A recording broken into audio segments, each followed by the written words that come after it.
Long ago, in the vast and prosperous kingdom of Zazura, there lived a warrior of unmatched strength, Ekundayo the Unyielding. He was the protector of the kingdom, a man whose very name struck fear into the hearts of enemies.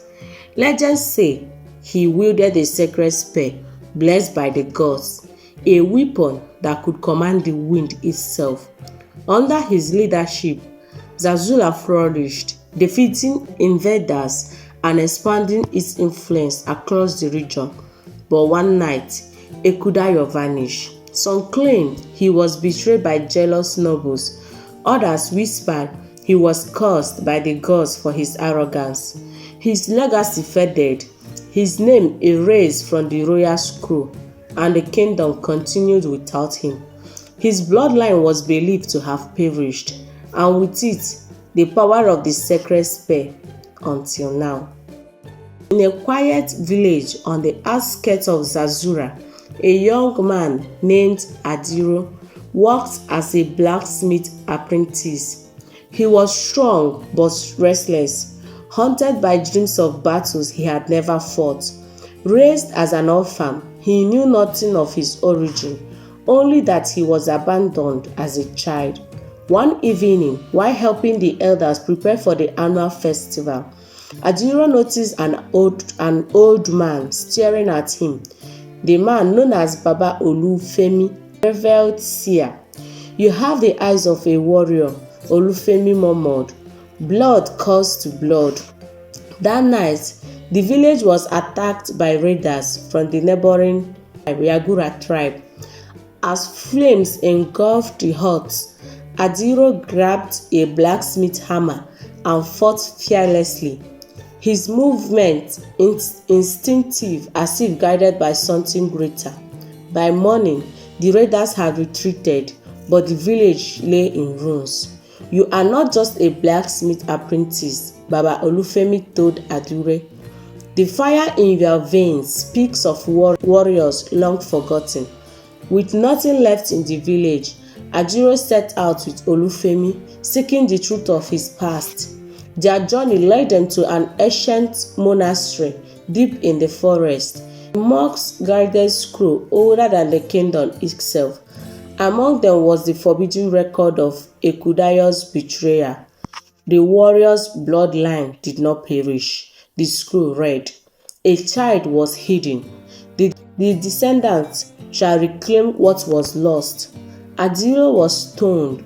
He was the last of Ekundayo's line.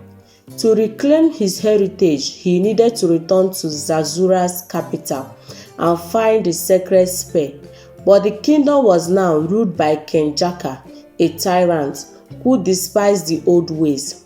If Adiro revealed himself, he would be executed. Determined, he disguised himself as traveler and set off towards Zazura. Upon reaching Zazura, Adiro found a kingdom steeped in fear. The people whispered of King Jakar's cruelty. His warriors ruled with iron fists, and the royal council had been purged of those loyal to the old ways. Adiro sought out the secret resistance, a group of warriors and scholars who believed in the return of Ekundayo's heir. Among them was Princess Nala, the late king's daughter, who had been forced into hiding when Jakar seized the throne.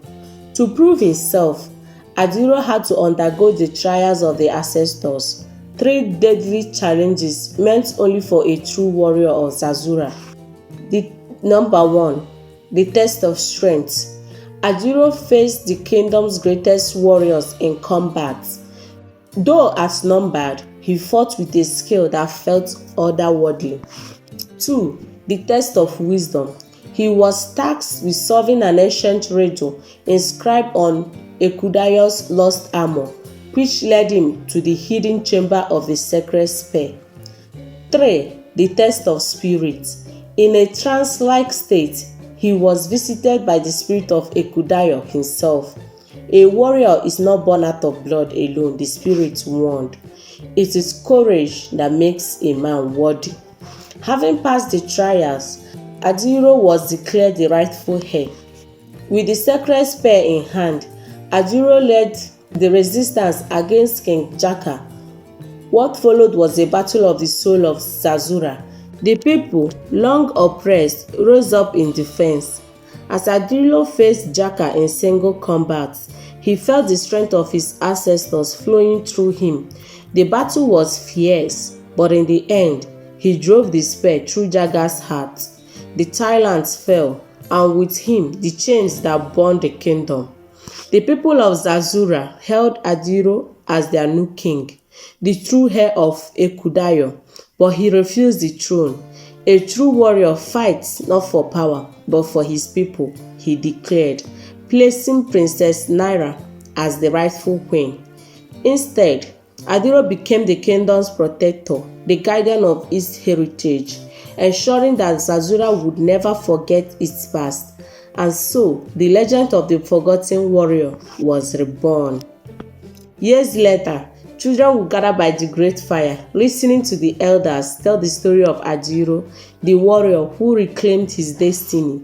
And in the sacred temple of Zazura, the spear of Ekundayo stood as a reminder.